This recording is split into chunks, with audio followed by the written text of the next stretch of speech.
How did you like Amy Allen today?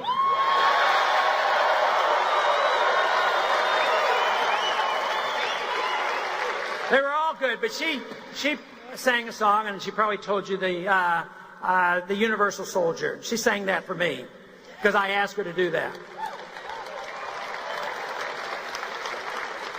And that sends such an important message to me personally, because it talks about really the essence of decision making. And it talks about when you really resist and should you strike and not participate any longer. And that song makes the point that it's the universal soldier that allows the bureaucrats and the big government power mongers in Washington and around the world to exist. And it's always done.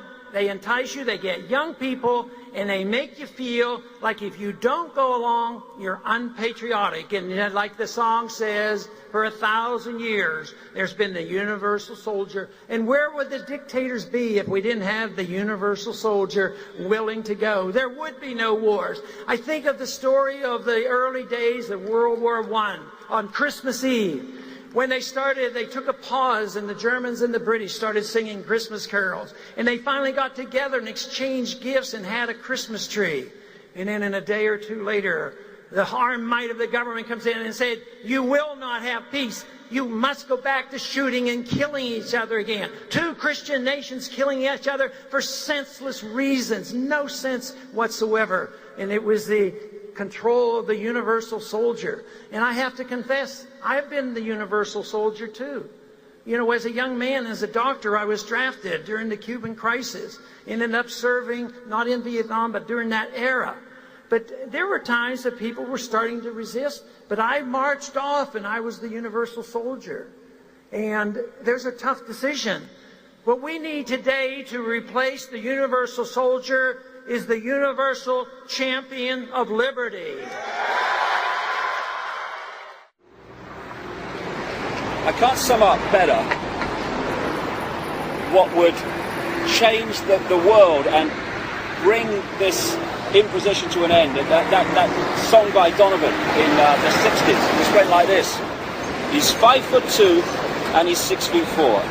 He fights with missiles and with spears. He's all of 31 and he's only 17. He's been a soldier for 1,000 years.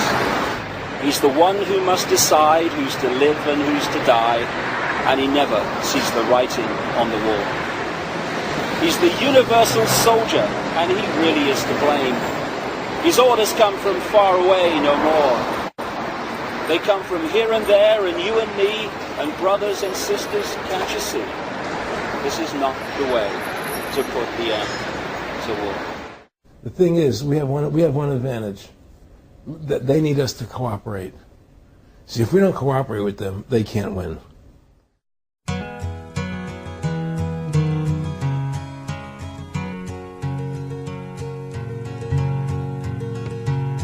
He's 5'2" and he's 6'4". He fights with missiles and with spears. He's all of 31 and he's only 17. Been a soldier for 1,000 years.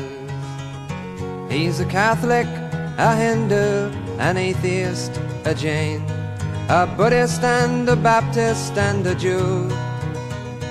And he knows he shouldn't kill, and he knows he always will. Kill you for me, my friend, and me for you.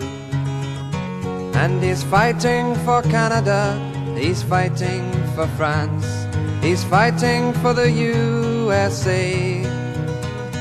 And he's fighting for the Russians, and he's fighting for Japan. And he thinks we'll put an end to war this way. And he's fighting for democracy, he's fighting for the Reds. He says it's for the peace of all. He's the one who must decide who's to live and who's to die. And he never sees the writing on the wall. But without him, how would Hitler have condemned him at Laval?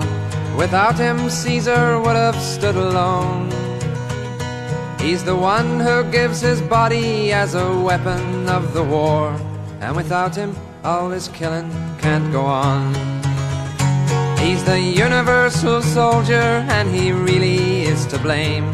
His orders come from far away no more.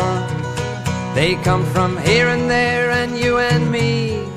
And brothers, can't you see, this is not the way we put the end to war.